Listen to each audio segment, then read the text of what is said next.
এক ছিল গরিব কাঠুরিয়া। সে প্রতিদিন জঙ্গলে গিয়ে কাঠ কেটে বাজারে বিক্রি করত। একদিন নদীর ধারে গাছ কাটতে গিয়ে তার লোহার কুঠারটি হাত ফসকে নদীতে পড়ে গেল। কাঠুরিয়া খুব দুঃখ পেয়ে নদীর ধারে বসে কাঁদতে লাগল। তখন নদীর দেবতা তার সামনে এসে জিজ্ঞাসা করলেন, তুমি কেন কাঁদছ? কাঠুরিয়া বলল, আমার একমাত্র কুঠারটি নদীতে পড়ে গেছে। এখন আমি কিভাবে কাজ করব?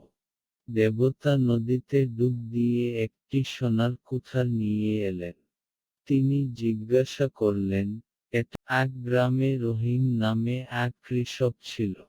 একদিন সে তার জমিতে বীজ বপন করতে গিয়ে দেখল, বীজের একটি থলি হারিয়ে গেছে।